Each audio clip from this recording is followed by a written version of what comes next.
नमो आदि पारक प्रकाशी कबीरम। नमो संत संसत परम शांत धीरम। ये शॉर्ट हो गया जी। नमो बोधदाता सकल दोष कीसम।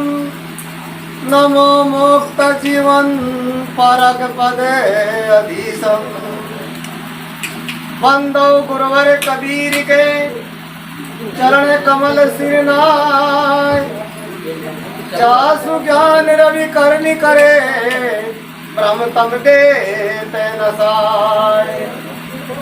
कबीर साहिब पूरण काशी निर्णय सोय। राम स्वरूप पारिखी गुरु वंदनीय मम होय।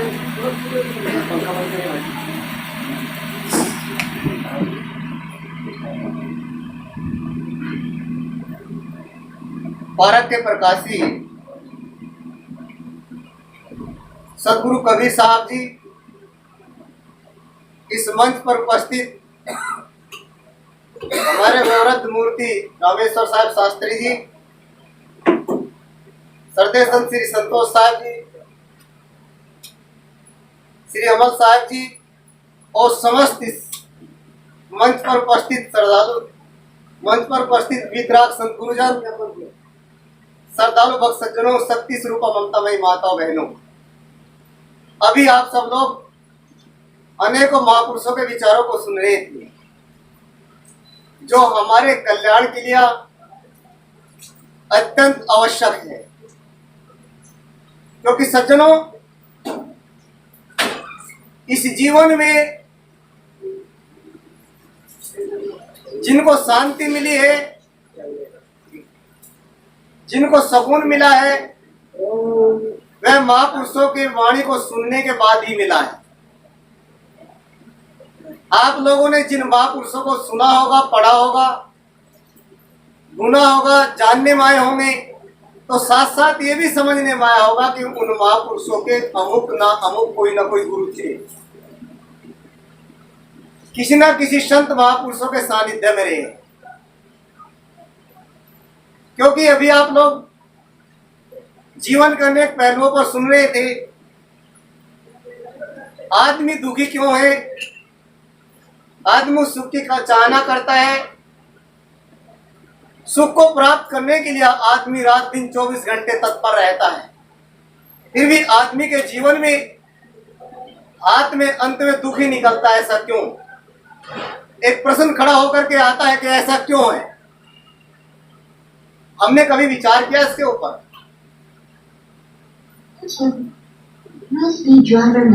हमारा जीवन कैसा और किस प्रकार का होना चाहिए, हमने कभी इस पर विचार किया है?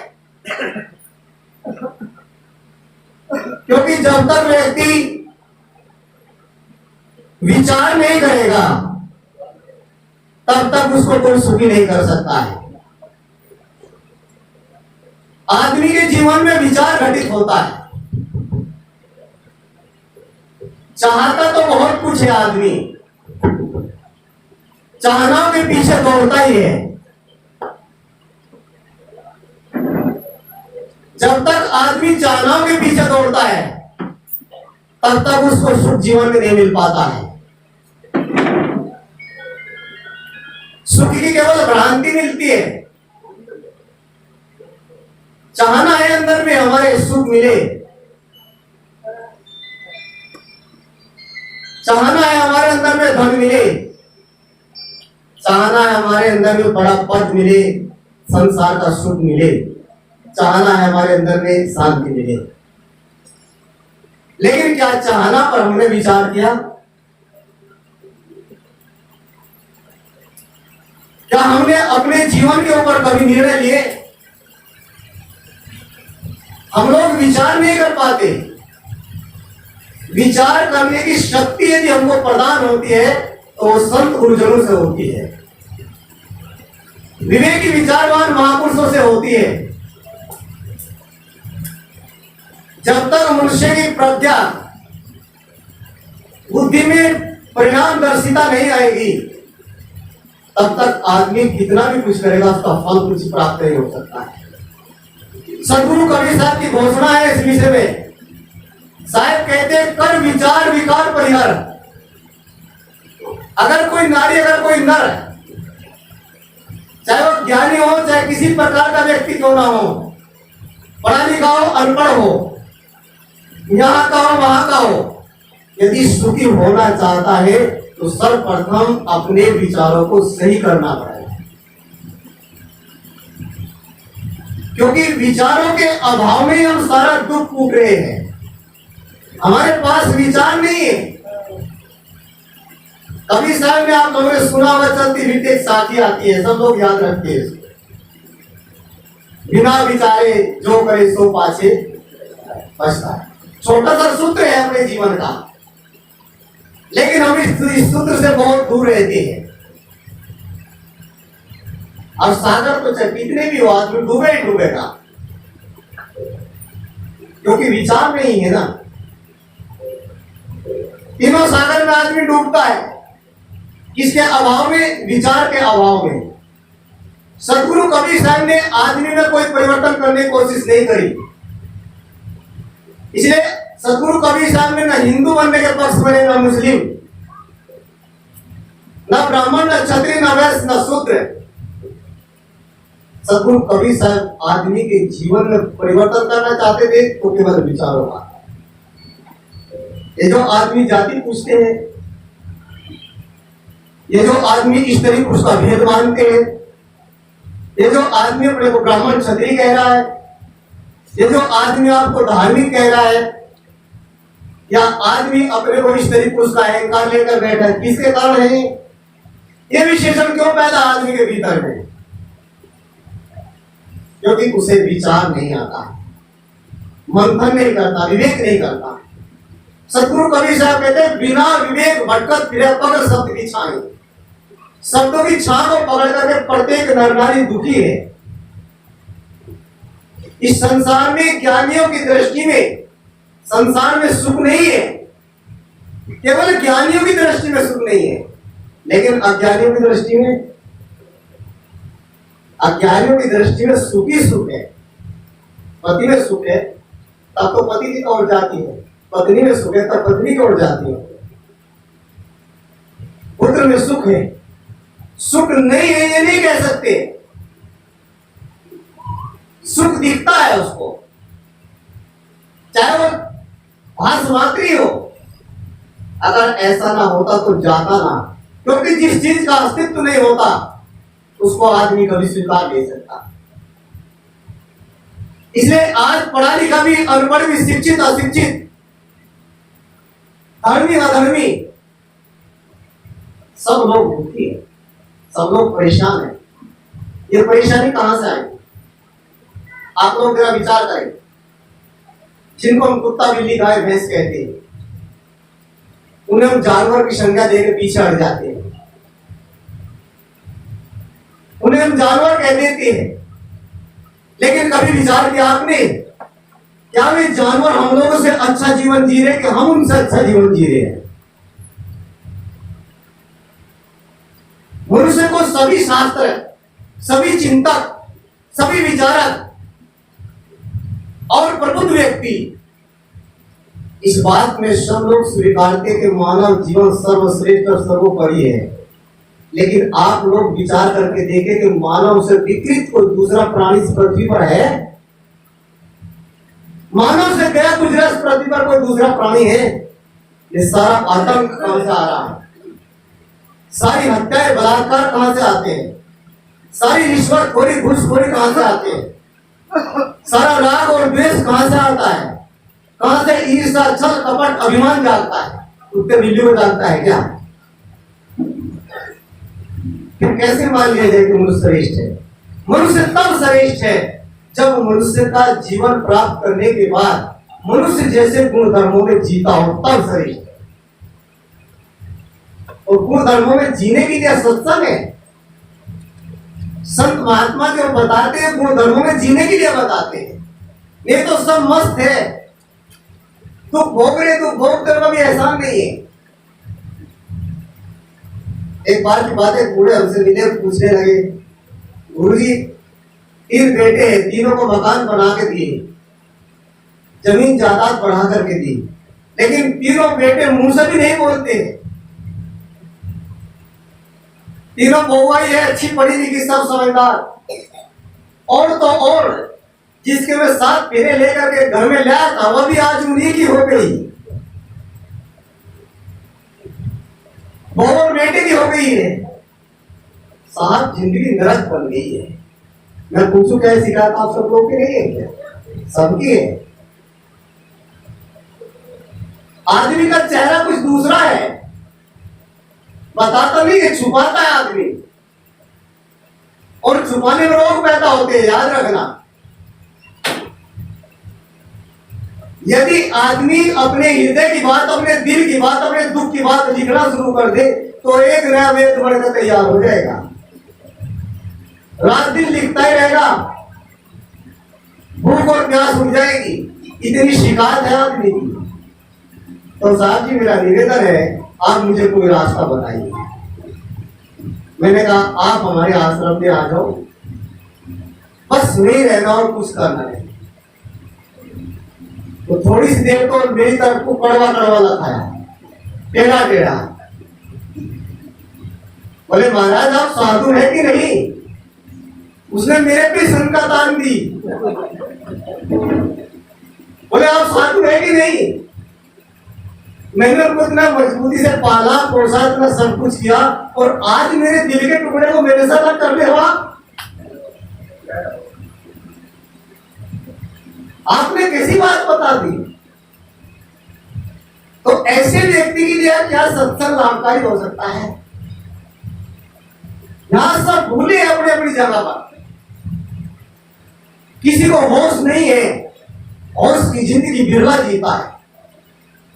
नहीं तो सतगुरु श्री पुराण साहब जी कहते, कोई मंत्र के गुलाम, कोई तंत्र के गुलाम, कोई यंत्र के गुलाम, कोई रानी के गुलाम, कोई जानी के गुलाम, वाणी के गुलाम, कोई महारानी के गुलाम है, कोई योग के गुलाम, कोई भोग के गुलाम, कोई रोग के गुलाम है, कोई नाच के गुलाम, कोई काज के गुलाम, कोई महाराज के गुलाम है। चला रहे दोनों कुर्सी से चिल्लावे एक ही साथ, पूरा पलट आटोया में सब गुलामी झेले। दूसरे की नींद में सोते हैं, दूसरे की नींद में उठते हैं, दूसरे की नींद का चिंतन रात दिन चल रहा है, दूसरे का चल रहा है चिंतन, अपना कुछ भी अपनी होश नहीं आती है, अपनी याद आती नहीं कि मैं कौन हूं। जब हम दूसरे में लगे हुए हैं रात दिन, तो सुख मिलेगा क्या? सुख कभी शांति कभी जीवन में घटित हो ही नहीं सकती। केवल सुख की खोज में लगे प्रयास है, लेकिन दिशा गलत है। जिस नारी की, जिस शिक्षित अशिक्षित व्यक्ति की, जिसकी दिशा ठीक होगी, दिशा गलत होगी, उसकी दशा भी गलत होगी। जिसकी दिशा ठीक होगी, उसकी दशा भी। इसने दिशा और दशा को ठीक करना हो तो शायद कहते कर विचार विचार करना चाहिए, नहीं भूलने वालों को कभी नहीं। एक कहानी बताता हूँ। 2 बच्ची एक साथ पढ़ती थी, एक राधा एक अनुराधा। पढ़ती पढ़ती दोनों बच्ची जवान हो गई, बड़ी हो गई, बड़े कॉलेज तक पढ़ी साथ में, और दोनों की शादी हो गई। शादी हो गई, हो जाने के 10 साल बाद अब दोनों का मिलन होता है। एक दिल्ली जैसे शहर में रहती थी, एक गांव में रहती थी। तो गांव की जो लड़की थी वह दिल्ली में उसके रिश्तेदार रहते थे, वहां पहुंची किसी काम बस। उन्होंने बताया बहन आप बहुत दिन के बाद आई हमारे रिश्तेदारों में से, और अभी 2-4 दिन रुकना, हम दिल्ली में बहुत सी चीजें ऐसी दिखाने होते हैं जो आपको दिखाएंगे। ये आमतौर से बात होती है। उसने कहा ठीक है। मेरा मूल मंत्र है कि कितने भूले हैं लोग। उसने कहा हमारे यहाँ बहुत बढ़िया गार्डन है, तब सवेरा चलेंगे, तैयार रहना। अभी बेचारी गांव देहात की रहने वाली थी, इस सुबह तैयार होकर के गार्डन की ओर निकल गई, पार्क में घूमने के लिए चले गए। उसी समय जो लड़की दिल्ली में रह रही थी, उसकी सहेली, उसकी मित्र, उसके मन में भी आया रोज काम करना पड़ता है, संडे का दिन है, चलो मैं थोड़ा पार्क में घूम आऊं, छोटे छोटे बच्चे उनको घुमा लाती हूँ। और मैं उस पार्क में चली गई। और इस लड़की ने उस लड़की को, अनुराधा को देखा, देखकर उसके पीछे भागी। पहचानने में आई और दोनों गले मिली। कहा बहन कैसी हो, सुनाओ तो। दोनों आराम से बैठी चर्चा करने लगी, रिश्तेदारों के साथ में थी। अब माताओं की चर्चा शुरू होती है, घर से शुरू हुई। फिर पहुंचते बात यहाँ पहुंची कि बहन सुनाइए, 10-12 साल हो गए, आपके मिस्टर कैसे हैं? समझ गए ना, आपके पति कैसे हैं? उसने कहा आप जानते हैं मैं देहात में रहती हूँ, चूल्हा भी फूकना पड़ता है, कंडे से रोटी बनानी पड़ती है, और पति की तो पूछो ही मत। मेरी जिंदगी बर्बाद है, पढ़ी लिखी थी लेकिन माता पिता की बात का अवज्ञा नहीं कर सकी, इसलिए जैसा है उसके साथ गुजारा कर रही हूँ। लेकिन इतना समझ लेना कि जिंदगी मेरी खराब हो गई है, क्योंकि एक नंबर का भुलक्कड़ आदमी है, भोंदू है। बाजार जाता है, कभी कुछ साग सब्जी मंगाती हूँ, पैसे देती हूँ, साग सब्जी भी नहीं लाता, ठेला भी खाली लेकर आता है, और कभी कभी तो घर में भी नहीं आता, पड़ोसी के घर चला जाता है। इतना भूखा हुआ है। अच्छा,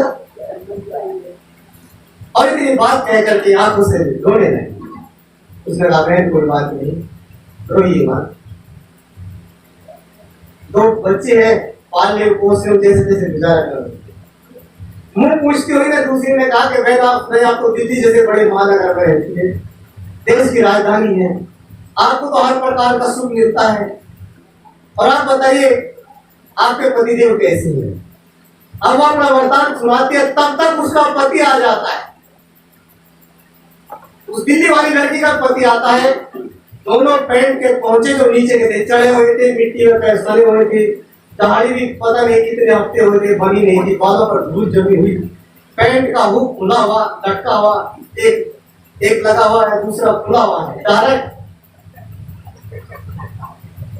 और उन दोनों की बातों को सुन रहा, देख रहा, गौर से देख रहा, और दोनों हाथ जोड़ करके अपनी पत्नी की तरफ को चलता है, अनुराधा की तरफ, और नाक पर हाथ रख के कहता बहन जी नमस्ते, लगता है तुमने कहीं देखा है। लगता है बहन जी तुम्हें कहीं देखा है। उसने कहा जो गाँव बिहार पीछे लगता है देखा, पागल कहीं का, जानते कौन है जिसके पास आ गए? तो बोले देखी बहन इसको डांटो मत, हम कहूँगा। बोले तो ये पागल आदमी आपके पास आ गए, कह रहा है बहन जी लगता है कहीं देखा है, शक्ल है कुछ, कपड़े पहनने के उसने पागल क्यों था? उसने कहा बहन कुछ भी मत कीजिए, यही मेरी जिंदगी का शाहरुख खान है,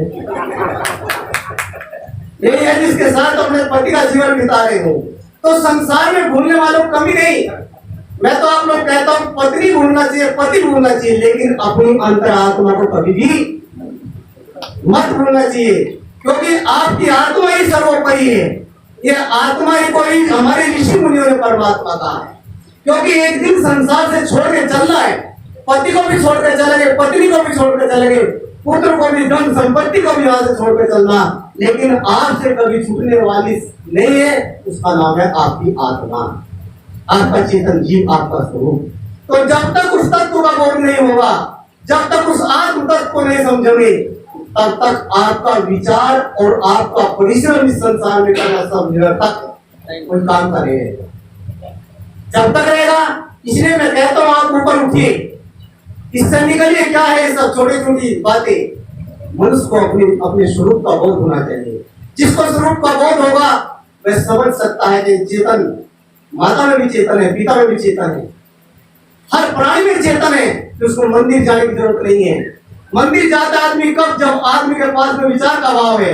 पानी और पत्थरों का गुलाम कब होता आदमी? जब आदमी के बीच में विचारों का अभाव है। मनुष्य जब आसक्ति कामना वासना गुलाम कब होता है? मोह ममता से कब बनता है? जब आदमी के बीच में विचारों का अभाव होता है। अभाव के कारण प्रत्येक नारी भटकी हुई है। आज विचारों की आवश्यकता है। संत कबीर इस चीज को कहते रहे, जिनके जीवन में विचार पैदा हुए, आप जरा विचार करके देखिए। संत रविदास कहते हैं मन चंगा तो प्रभुति में ही गंगा। मन चंगा है, मन पवित्र है, तो आपके जीवन में गंगा है, अर्थात आपके जीवन में ज्ञान रूपी गंगा है। लेकिन जब तक विचार आपका हमारा ठीक नहीं है, तब तक आपको कोई देवी देवता, कोई जंत्र मंत्र, कोई तप होम हवन आदमी को कोई गंतव्य स्थान तक नहीं पहुंचा पाएगा, कोई मंजिल नहीं मिल सकती। मंजिल तब मिलेगी जब हमारा विचार ठीक हो। सतगुरु कबीर साहब ने कहा था, कर विचार विकार परिहार, क्योंकि हमें दुख कौन देता है? हम लोग सोच रहे थे कि हमको कोई दुख देता है क्या? आदमी सोचता है, असामान्य आदमी से पूछे, विशेष आदमी से पूछे, किसी देशधारी से पूछे, आपके जीवन में दुख क्यों है? तो कहता ऊपर वाले की मर्जी है। रेडीमेड उत्तर देता ऊपर वाले की मर्जी है। तो ऊपर वाला मन इतना ना गिरा है क्या कि वो दुख देने के लिए बनाया है क्या हम लोग को? वो दुख देने का काम करता है, उसके पास ये फैक्ट्री चलती है क्या? आदमी अपनी गलती को कभी स्वीकारता नहीं है, अपनी भूल को मिटाना नहीं चाहता। आदमी पूजा भी करता है तो प्राइवेट पूजा करता है।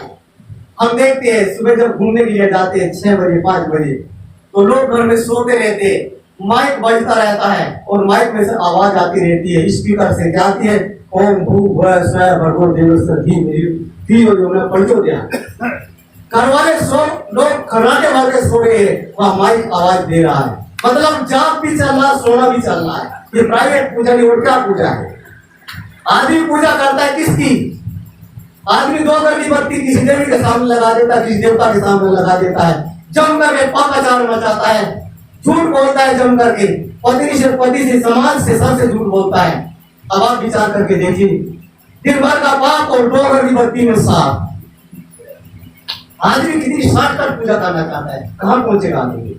कहीं भी नहीं पहुंच सकता। मंजिल मिलेगी विचार करने से। आदमी के जीवन में विचारों का अभाव है। सतगुरु कबीर साहब कहते थे, पहले विचार करो। हमें विचार करना चाहिए, आत्मा क्या, अनात्मा क्या, जड़ क्या, चेतन क्या। जड़ और चेतन के बीच की भ्रांति क्या है? सम्यक बोध, सम्यक साधना और सम्यक भोजन और सम्यक व्यवहार जब तक नहीं होगा तब तक आदमी के जीवन में कोई खुशी पैदा नहीं कर सकता। चाहे कितने भी हम सत्संग सुने, सुनने के बाद आदमी दोनों पीछे से पल्ला झाड़ करके चल देता है, लेकिन ग्रहण नहीं करता। इसलिए मेरा निवेदन है आप सब लोगों से, जितना सुनो उस पर मंथन करो, चिंतन करो, विचार करो। आप लोग देखे हो किसी पशु को, गाय भैंस को, जब वो भोजन कर लेता है तो बैठ करके वो जुगाली करता है, पागुर करता है, पागुर जुगालता है, उसको 2 बार रिपीट करता है। लेकिन आदमी इस कान से सुनता है और इस कान को निकाल देता है। इसलिए घरों भर में विवाद है, पति पत्नी के बीच, पिता पुत्र के बीच, भाई बहन के बीच। ये सारी दीवारें क्यों खड़ी है? क्योंकि विचारों का अभाव है।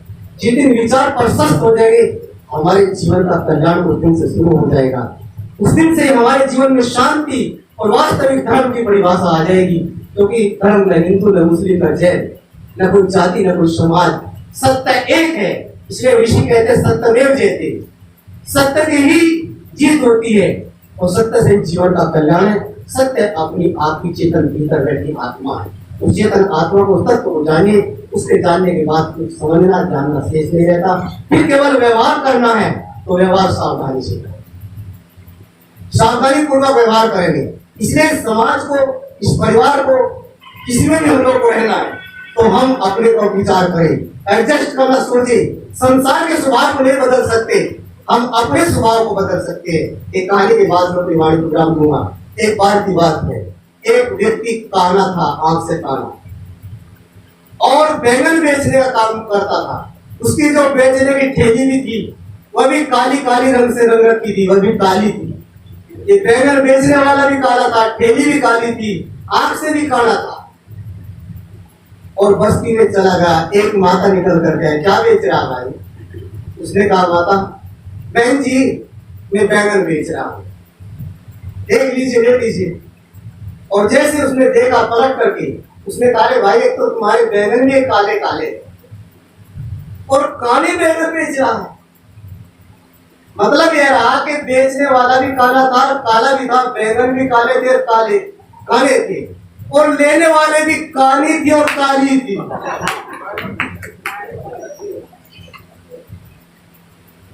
और वो कहने लगे, भाई ये तू क्यों धोखा दे रहा? उसने कहा, मैं धोखा नहीं दे रहा, आप ऐसा करिए, इनमें से छांट दीजिए, अच्छे अच्छे ले लीजिए। उसने कहा, नहीं लेने। उसने कहा, बहन सुनो मेरी एक बात सुनो, मैं भी वो बात आप लोगों तक पहुंचाना चाहता हूँ। वह बात ही अभी उसने कहा देखो बहन, आप देख ली मेरे को भी, आप ऐसा करिए कुछ तो अपने को देखो और कुछ मुझे देखो और कुछ बैंगन की तरफ को देख लो। आपकी भी सब्जी बन जाए, मेरे भी बैंगन बिक जाए और बैंगन का भी काम हो जाए। इसलिए आप एडजस्ट कर लीजिए। तो कहने का मतलब घर में हो, परिवार में हो, कहीं भी हम लोग रहे, किसी भी जगह पर एडजस्ट करना पड़ा। कुछ उधर देखो, कुछ इधर देखो, अपने विचारों का तालमेल मिलाओ और अपने जीवन को सुखी बनाने की प्रक्रिया को समझो। इन्हीं शब्दों के साथ हमारे को विराम है। मैंने कुछ समय लिया, आप सब लोगों ने बड़े प्रेम पूर्वक सुना, आप सब लोगों को धन्यवाद है। अब आगे की